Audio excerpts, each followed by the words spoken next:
We have a panel discussion on wealth management and advising, wealth advisory and opportunity in adversity. RBL Bank. Please welcome all of them with a round of applause. Good morning, all.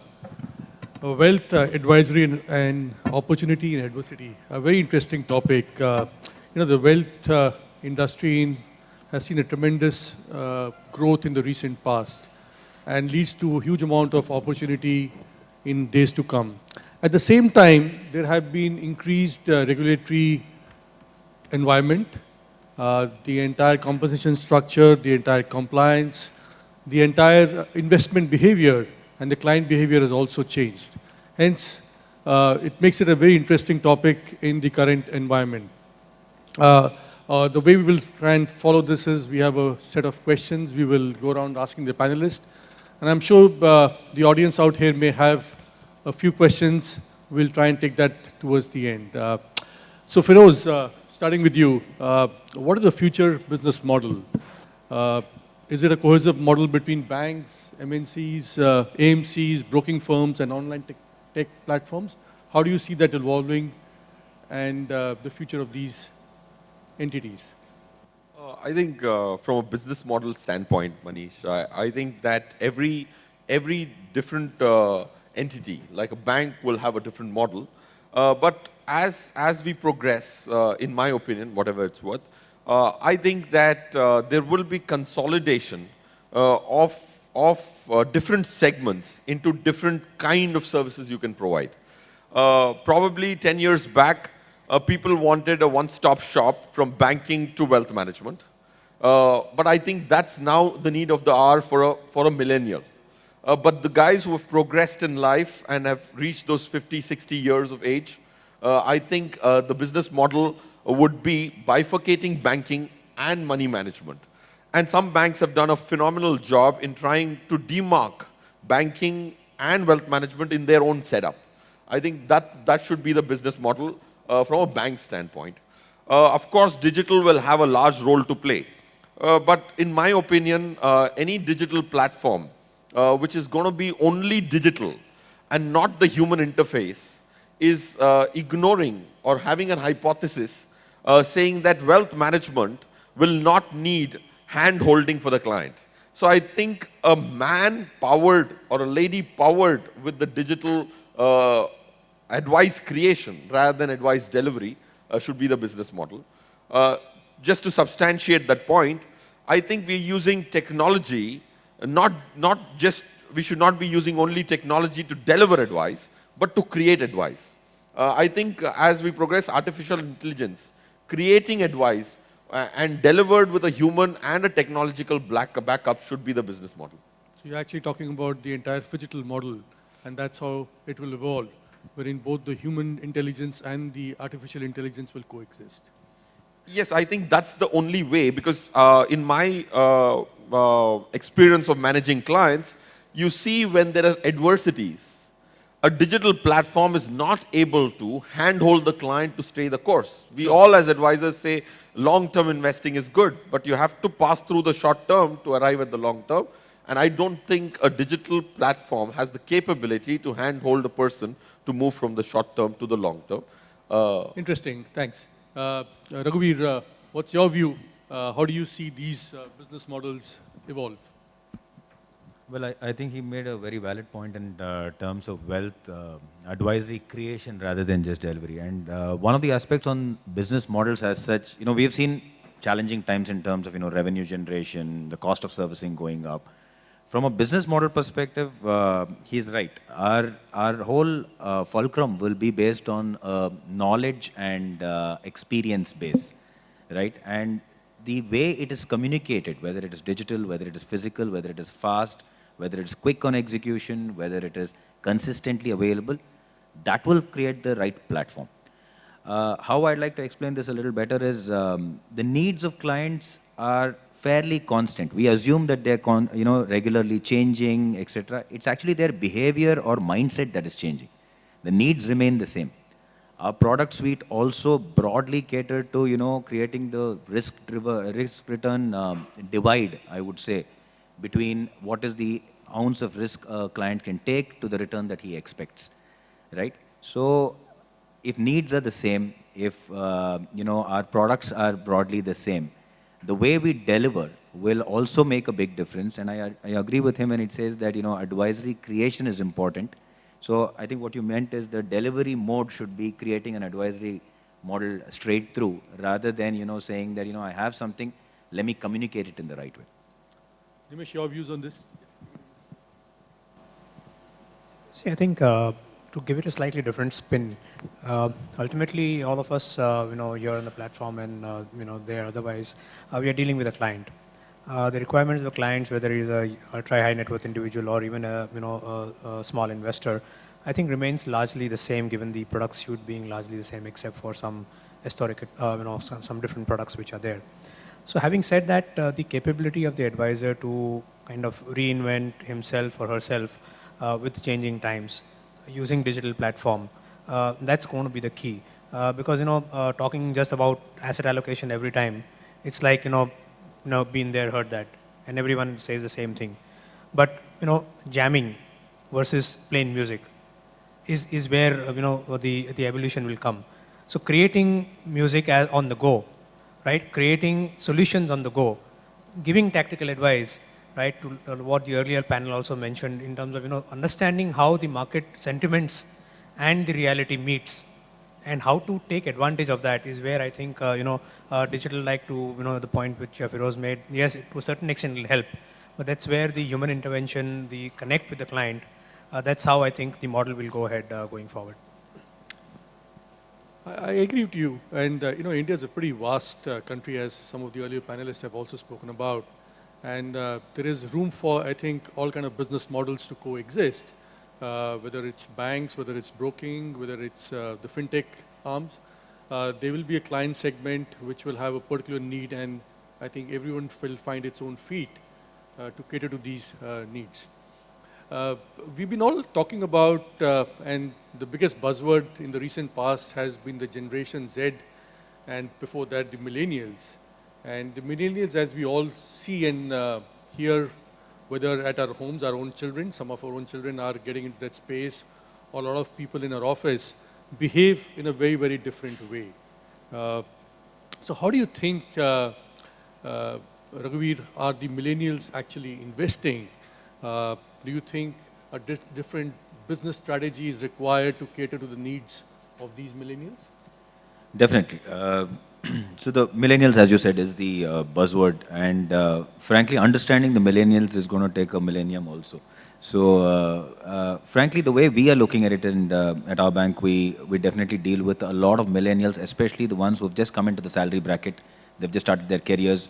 The way they think, everything is very different. So one of the approaches that we think will work with them is change this whole bank speak, right? It doesn't make sense anymore to say, dear customer, thank you for your continued patronage. I'd like to offer you your best products and services, and so on and so forth.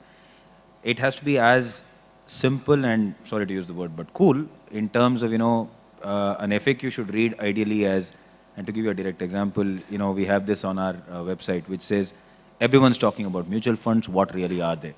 Right? So the millennial actually loves a very non-bank speak, because he doesn't want to be coached or parented or preached to, but more in terms of, if you can meet me at the right time, right place, and through the right mode, is when he or she will react to a financial service.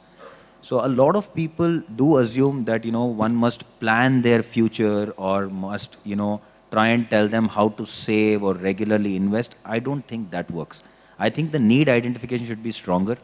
If people have needs as simple as, buying their next expensive car or an expensive holiday, one must be planning for that, rather than, the concepts like retirement or children's education and concepts like those. So dealing with the millennials needs a lot of focus, which is digitally delivered, and also a different set of needs identified and spoken to in a language which they can understand. Very interesting. And, as you spoke about your own bank, we were doing a small research ourselves with the millennials on some aspects, and we spoke to them about SIP. We said that, how many of you actually invest in SIP? And he said, some of them didn't know about it. That's a different aspect. But we said, it's systematic investment plan. He says, why do you call it systematic? why don't you call it recurring? That's a much easier word for me to understand than systematic. So some of the old paradigms which we all believed in are kind of getting broken by the millennials. Your views on that, Feroz? Yeah, in my opinion, when you look at millennials, I think it's also our job to help them identify their need. I think if clients could have identified their need very clearly, then our jobs would have been simple, in the right direction. Most often than not, clients are not clear what they need. They think they need. There's a difference between a need and a want. They want something, but they need something else. So it's I think, a very important part of the journey of a relationship to use different methods. Of course, if it's a millennial just entered into a salary bracket, you can't probably afford to actually deliver advice one-on-one.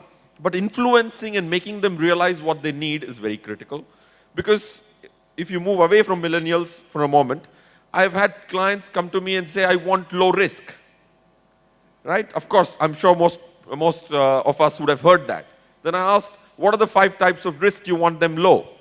People don't know. What are your measures of risk? They don't know. They only know to speak of risk in English. Risk is a mathematical word. There are 5 risks. There are numerical expressions to those. Measure them, monitor them, control, mechanisms of control. That's how a treasury generally gets managed. So the point I'm trying to drive down to is, if we start giving what people want, then we might never be able to have a proposition. If we turn and say this is what ideally, and give information and data to prove that this is what you should be doing, and now I'll provide, provided you accept that this is what you should be doing, I think we have that role of coaching them to differentiate between the want and the need. Of course, I completely subscribe to that opinion. When people in the new generation don't even know whether they're going to get married, a children's education is certainly not going to appeal to them. I subscribe, but there's a thin line between giving whatever the person wants and being a plain vanilla a medical store, saying that you ask me and I'll give you whatever you want, or trying to progress towards a doctor, saying that I'll tell you what you want, and then probably you buy it from anybody you wish to. Thanks, Feroz. You know, actually, millennials are, they don't consume media like we consumed. I mean, they don't watch Star TV anymore.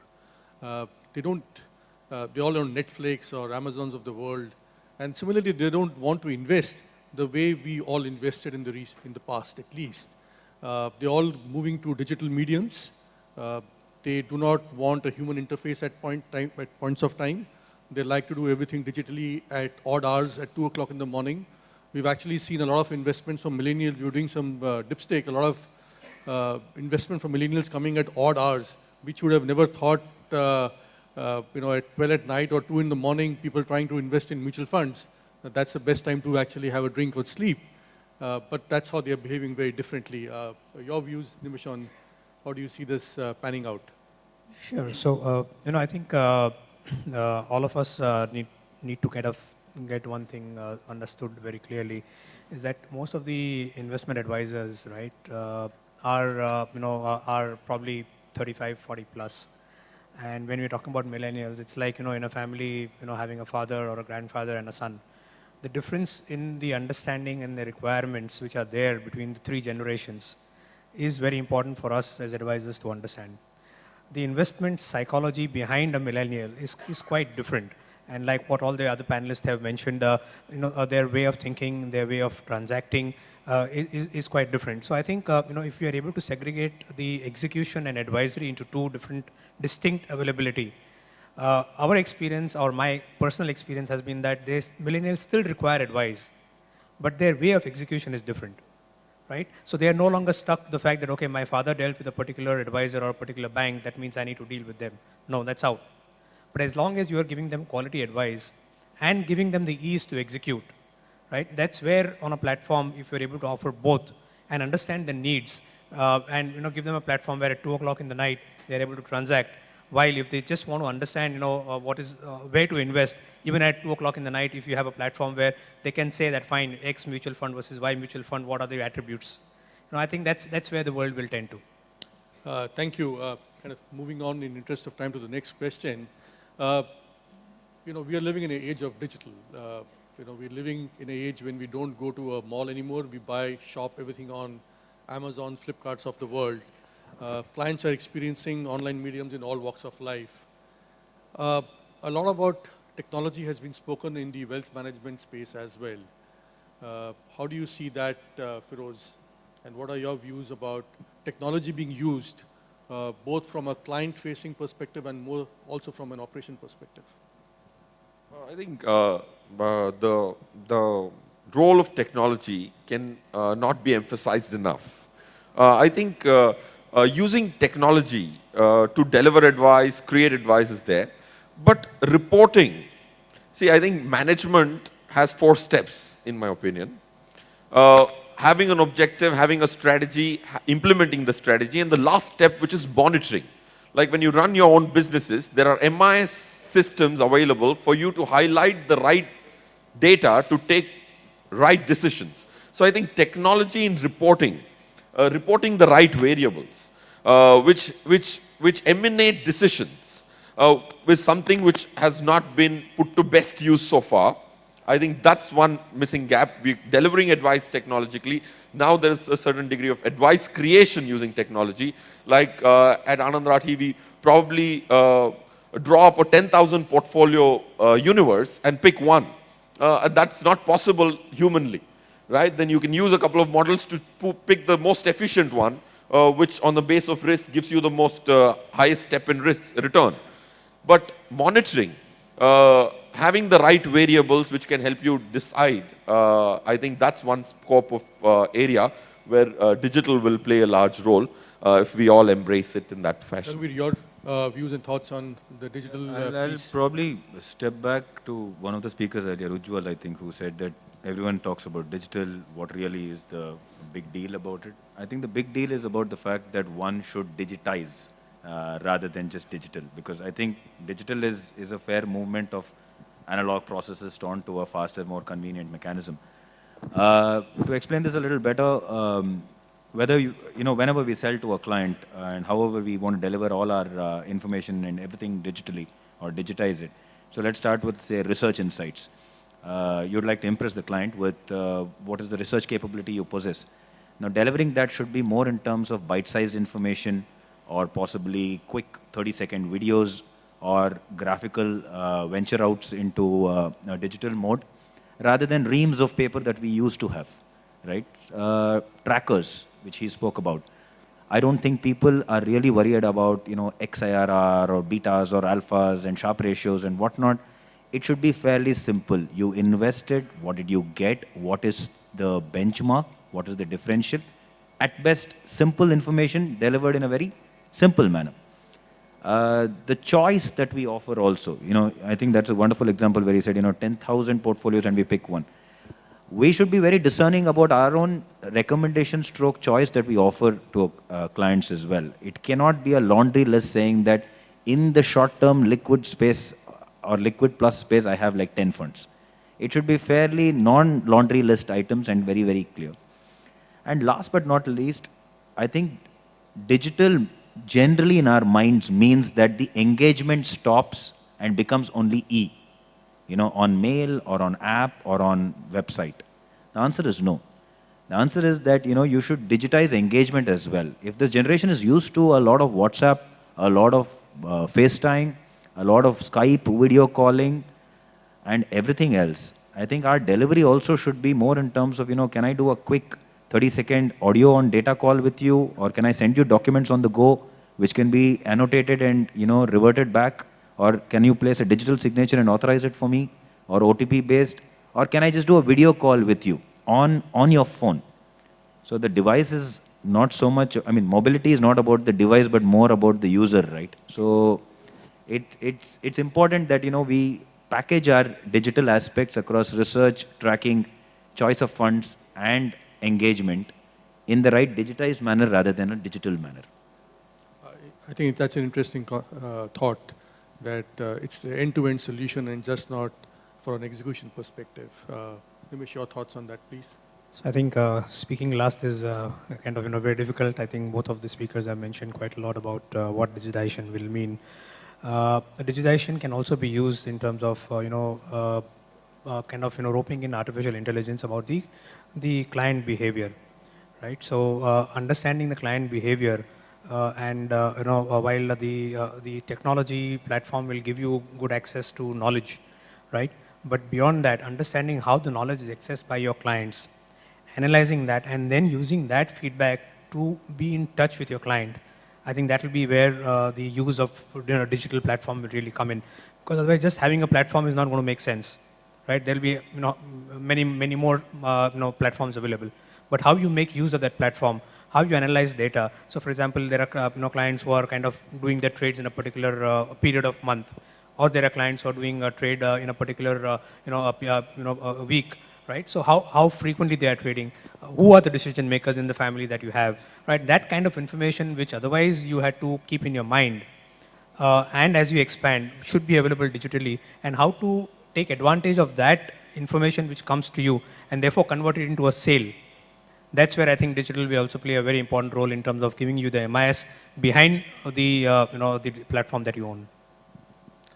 Thanks, Nimish. I'll come back to you this time again for the next question. No, absolutely, I understand that. How do you build products from ground up to solve key customer issues, especially for the modern investor, since the needs are evolving and changing so rapidly? So I think the Indian product industry, I think, has evolved over a period of especially over the last 3-4 years, and there has been a lot of innovation which has come in, and with that innovation has also come in terms of the risk which is attached to that products. While we are a closed economy and there will be restrictions in terms of what we can invest, being an onshore economy, it's very difficult for us to really kind of explore what other opportunities are there apart from what is available in India. With that, having said that, the way the popularity of alternate investment funds or PMSs is actually growing, I think that shows the point that yes, there is product innovation which is happening at the ground level. But to that extent, as advisors, one should also encourage the $250,000 window which is available to clients and expose them to various other assets which are available across the globe. While it is also diversification of risk, but it also gives you the element of understanding how the international markets are doing and how kind of one can take advantage or one can get kind of better returns or at least the parallel returns, because there are many economies in the market like in the last 1 year or last 2 years which have actually given better or equivalent to what India has given. So I think that kind of product innovation also will help. Feroz, your views, apart from the investment products, there are now products getting developed like robo-advisory or smart solutions for delivery of the entire solution. Your views on those, please? So of course, first from a product standpoint, I think we have to believe in doing optimal innovation. I'll come back to your point.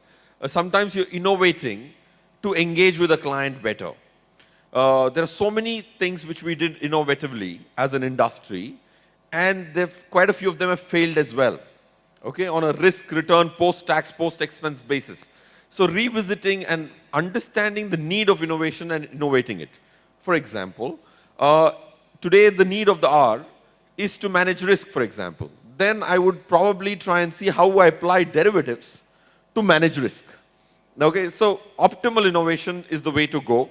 Now when I see several products which come to the table for a wealth management outfit to distribute, then when you actually see the risk premium and the risk being taken, the risk premium does not substantiate the risk it takes.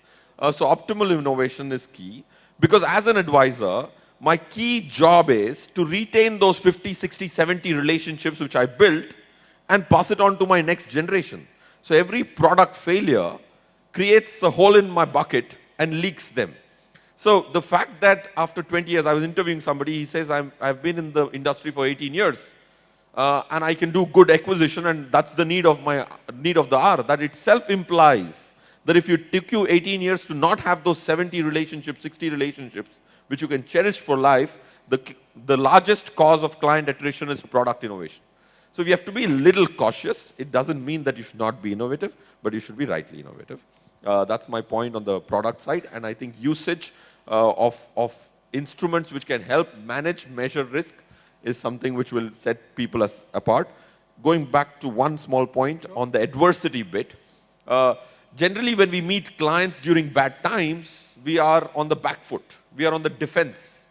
But we are not realizing that he is reading enough negative news, so he's not going to be pouncing on you. So it's very important to be in the marketplace. Any advisor who has had a high frequency of meeting during adversity has flourished with larger wallet shares in the subsequent couple of years. And there's a study I did, higher the frequency the advisor goes, meets the client in adverse situations and becomes the punching bag, that's the person who gets rewarded when the tide turns. And the hypothesis the tide will turn cannot be negated by anybody. There will be a point. Now people can debate when will that happen. So I think advisors go into a shell during adversity, and I think that syndrome, if avoided, could be good. Because I went to a client in Ludhiana a couple of days back and I was in the defensive. Then he said, your portfolio has done the best. But it seemed very bad to me, but he was comparing. I didn't know what all he was comparing to. So be in the marketplace is what on the adversity side. And not innovate as much as needed rather than more or less. No, clients have, I think, matured a lot over the years now, right from 2000 to 2008 and now. If you actually go to the client upfront and talk to him about it, I think it's far more mature to today absorb the news and actually give you back more business. Completely agree with you that. But on that note, your views on this, Raghuveer? Yeah. So building a product, in different times, always takes into account, the main anecdote that I give is our country is used to giving advice. On any topic, you go anywhere, there is always advice available, right? I think we should engage this industry in such a manner that our client is well receptive to that advice. And what I mean by it is that products, when you build them, should follow the client journey rather than a chart or a risk return ratio which has been predefined, or you can't really package products and say, okay, you know what, I will mix a little bit of debt, little bit of risk, little bit of return, and then deliver it to this aspect. If for every client journey aspect there is a level 1, level 2 and level 3 product available, and depending on what the client's choice is in terms of his understanding, his knowledge or his experience, he is able to pick and choose. I think that's the kind of packaging model that we must work on. To give you a simple example, again, if I go to someone who's just starting his career, his or her career, and the salary flows are coming in, I think placement of a product communication or a product defined for the first 5 days of the month could be one set. Placement of a product towards the last few days of the month could be another fitment. So depending on how the situation or the life cycle or the life stage of the client is, products must be built up in that pattern rather than saying that, okay, I have a shelf full of products, I'm going to keep giving you depending on how your risk works. That may not work in the future. Thank you. That leads me to my last discussion point for today's panel discussion. Mutual funds have been the most preferred asset class for investors. And of late, we have seen a lot of retail investors coming in. We have all seen the regular SIP inflow of in excess of 8,200, 8,300 crores continuously, which gives us comfort that the retail investor is now matured and understands the ups and downs of the equity capital markets. But how do you look at the alternate investments, the PMS services, the AIF, the REITs going forward? What's your view on these products? To begin with you. Yeah, thanks. AIFs, I think the road to even hell is paved with good intentions, right? So as a product construct, it's a brilliant one, but I think regulatorily there have been so many challenges about it. There is a lot of understanding issue in the market. The ticket sizes are large. So I think if you look at a discerning client with a lot of wealth, yes, there is time and effort which can be put in, and then AIFs, PMS can work. If it is a retail client, I would still think that mutual funds are the best option. I mean, take any great PMS across history, across the marketplace. I don't think they have outperformed a diversified equity mutual fund in so many words or so many volumes or mathematical equations like Feroz spoke about. I don't think so. So I think the larger piece or bucket will still remain mutual funds. thematic investments may work, may not work, sectoral may work, may not work. All those are time bound and so on and so forth. Mid caps will be spurtish. The diversification within a mutual fund in universe is what will be critical. The offtake of PMS or AIFs will be more in terms of, what is it that the client needs for that extra bit, having generated that surplus beyond the retail client. And for that set, I think there are enough boutique product creation opportunities. That's anyway a limited set of distribution. From a larger population sense, I think we should continue with mutual funds being the thrust and focus. Innovation can be still quite heavily done on the mutual fund space. There are still a lot of things that can work. We've seen it in other countries, other markets, in other products or industries that plain vanilla aspects are taken and made into the vintage best. I think that scope is still available in mutual funds. Nimish, your thoughts on the entire alternate space and the mutual fund? So I think if you look at the alternate space, most developed countries, have differentiation as far as the investor capability is concerned. In India, we don't have that. And that's where the regulator has created the differentiation through AIF and PMS, where the ticket sizes are different. So having said that, yes, many of these AIFs, if you kind of look at only the equity side, definitely they will they will be almost similar or probably not as much kind of constructive as what a mutual fund is. But if you look at the other space, which is in terms of real alternates, for example, if a customer wants to invest into real estate or private equity, right? Probably this is not the market cycle where they have a lot of fancy or a lot of requirement. But given a period of time, this is where these kind of instruments to these kind of investors who can give that ticket size will be required for the market to really develop efficiently. So for the real estate sector or for the private equity sector to really get money from retail investors will not be very easy. So REITs is one experiment which India has been on and off, and it has not been very, very successful till now. But yes, it will take its own time. But till that time, alternate investments for investors who can afford to take that risk in terms of the amount and also in terms of the strategy, I think that's something which is here to stay for some time. Last but not least, Feroz, your thoughts? From a product standpoint, I would say PMS currently is obsolete. Why is it obsolete? Because if you have a focused category in the mutual fund platform, now you have a mutual fund with 13 stocks managed by one of the best fund managers. Let me not name any of them. But when there's a focused category, the largest proposition from the PMS was customization, which was lost in the way because customization went out of the window.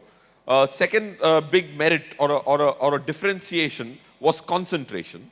Now, if there is a specific category of focused funds, then why wouldn't I consolidate? See, why am I saying this is because if you see 1999 or 1998 is when the PMS industry started, till 2015, this industry was 20,000 crores. When mutual fund commissions went down to 1%, today we are at 3 lakh crores or thereabouts on discretionary PMS. So point I'm trying to make is I am speaking because I also represent an RM. I also manage a few clients. My introspection is, if commissions were equal, will I create a story to sell a PMS? Upfront commissions may not be. Because it's an industry platform is why I'm asking you to introspect. And the second point is, the standard deviations are a very critical factor for an RM to consider. Most people speak of Nifty returns. Now, if I turned around and asked, what's the standard deviation of Nifty for the last 3 years? People may not know. It is 13. PMSs come with a standard deviation of 20 and 22. Okay, it's a very important point I'm trying to make, not just from a client risk standpoint. It becomes very difficult for you to hold the expectations of a client during adverse situations. So when you have a 22% swing possible in expected return, that's called the standard deviation range. If you're expecting 15, it can swing 22 this way, 22 this way. That's called the first standard deviation range. So my job as an RM is to hold his expectations and keep him calm during adverse situations. Otherwise, I don't even have the relationship. So I would never risk my relationship with such heavy standard deviations because during a bad day, if I lose him, then there was no point having that product. Then it comes to AIF. The problem with AIF, to my mind, is it is so easy for a person to start an AIF that there are 47 AIF pending with SEBI today, whereas you have 42 asset management companies after 25, 27 years of privatization of this industry. So it is fulfilling the need of several aspirants who want to manage public money. And that's where we might fall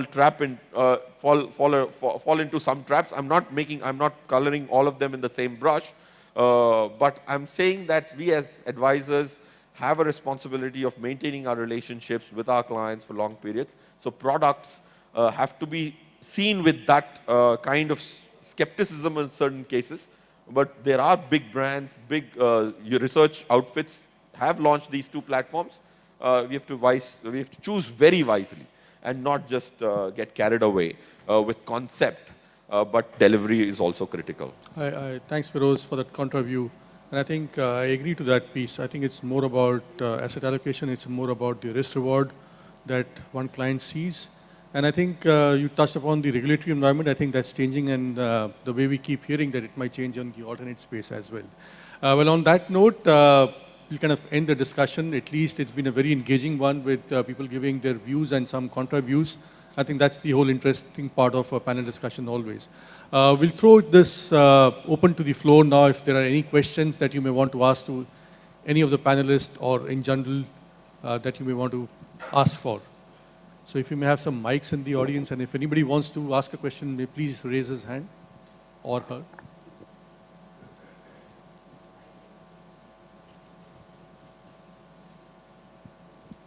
If there are any questions, please raise your hand. Our hostess will get the mic to you. Sure, there is one gentleman at the back, please. Just in front of the camera.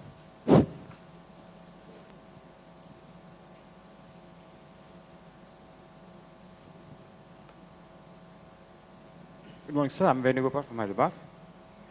One of the panelists experts has mentioned that PMS is becoming obsolete.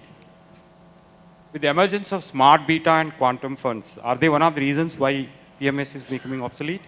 Because they're focusing on few stocks based on the analysis or the mathematical tools which they are using. So is it one of the reasons why it's becoming obsolete? And number two, okay, I want to stop here. I will ask later. Yeah. See, when I say obsolete, I'm speaking from an advisor standpoint. If I wanted concentration, I get it on a mutual fund. Now coming to PMS using the flexibility given. Unfortunately or fortunately, PMS as a platform also has several restrictions in terms of usage of, for example, a long-short strategy. In the PMS platform, you can only use hedging techniques only. There are restrictions even on the PMS platform. Now, an AIF 3 is a very, very flexible platform. It's a very flexible platform which has larger limits for a fund manager to create risk-adjusted return. If concentration is the merit and buy and hold strategies, concentrated portfolios, if that is the positioning of the PMS, that is when I could call it obsolete. So I should correct myself saying that it's obsolete if you're doing a long-only PMS portfolio, thinking that a concentrated portfolio will give me better than a mutual fund return, but mutual funds also offer the same thing. 95% of PMSs offered position themselves as a concentrated high conviction portfolio, in certain cases customized. That's where. But AIF 3 as a platform, I think it's revolutionary to my mind because you can fit in quite a few things there which cannot be fit into a mutual fund. For example, mutual funds are not allowed to sell derivatives. They can buy derivatives, but they can't sell it. But in a high interest rate, high volatility economy, which is what India is all about, selling derivatives makes more mathematical sense. In a low interest rate, low vol economy like the US, buying a derivative makes more sense. But most of the mutual funds which were capital protected were buying call options. To a trader, buying call options, spending 22% for a 3-year call option doesn't make sense because it's a high interest rate. So point I'm trying to make is regulatory restrictions on mutual funds are there. PMS, to my mind, it's as close as it could get from a regulatory inflexibility or flexibility, whatever you'd like to call. with respect to mutual fund. But AIF category 3 is on the diametrically end in terms of a loose hand given to the fund manager to create strategies which can give you better risk-adjusted return. That's why I'm good that you asked this question so that I can probably elaborate on. Just to continue the same question. Now, smart beta and quantum are falling under the conventional mutual fund category, so upfront cost is much lower. So is it going forward, is going to pose a threat to the PMS? So I think if somebody is doing some exclusive stuff on the mutual fund platform, like smart beta and quant techniques to manage money, I think they will still not form a core portion of the mutual fund offering. They may not become the flagship funds of the top 10 asset management companies. So I might, if I'm doing something which is strategically different, if I'm doing pair trades, going long on specific banks, going short, then I think still PMS will have some degree of merit because mutual fund portfolios will still focus on their core, might not give so much attention to 1/100th their asset. But if you're doing something which is as plain as long only, which quite a few PMSs have, I think that's the category which should be obsolete. Thank you. Thank Okay, you. since we are running short of time, we won't be able to take more questions, but we have a special segment now where our panelists will ask questions to the audience. If the answer is right, then they get a prize. So we would request the panelists to one by one ask a question to the audience. Let me ask you this question. Now that this is the place you don't want to speak first. So yeah, let me ask you this question. The most commonly used valuation nomenclature, valuation method is PE, right? That's the most commonly used, right, wrong, good representation. Wrong. What is the unit of PE? Anybody can tell me if there is a unit to PE, what is it? Please raise your hands if you know the answer. We have someone at the back. Can you please pass on the mic? Yeah.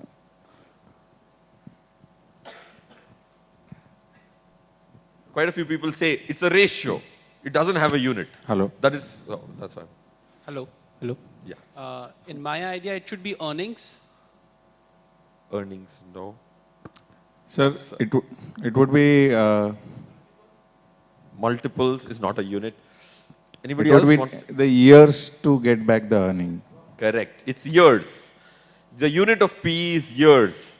It's very important to understand this because when you write a stock with 70 PE, unfortunately people don't suffix it with the unit. Now let's take an example. Let's assume I paid 1,000 rupees to buy a share. The numerator is 1,000 rupees. Let's assume the share is earning 50 rupees as it's earning. So 1,000 divided by 50, 20 times. We only call it 20 times. I pay 1,000 rupees to buy the share. The company earns 50 rupees, right? The numerator unit is rupees per share. You get 1,000 rupees, you pay 1,000 rupees, you get one share. Denominator's unit is also 50 rupees per share. In what time period? Years. It is 50 rupees per share per year. Rupees per share cancels. So it becomes 20 years. Now in layman nomenclature, if I paid 1,000 rupees to the stock, if the earnings remain constant, he will earn 50 rupees every year and he will take 20 years to recover my capital. If the earnings don't go up, now when an FD gives back my money in 8 years, 9 years, whatever that number currently is, why will I wait for 20 years for a stock to give me back my money? Because the assumption that the earnings will remain constant may not be true. It will go up. That is why 1 quarter bad result and a big stock falls 20%. So it's years. So when you see one stock at 72 PE, once you write years, then you get a perspective that I'm paying him money equal to his earnings of 72 years. So it will take him 72 years. My child might not see the light at the end of the tunnel. So unless earnings grow, it will take 72 years. So it's years. Sorry, I had to explain because if I left it at years. Okay, who answered this question? Can you please share your name, sir? My name is Ketan Naniwadekar. I'm from Aurangabad, Maharashtra. Let's have a round of applause for Mr. Ketan and let's get him the gift.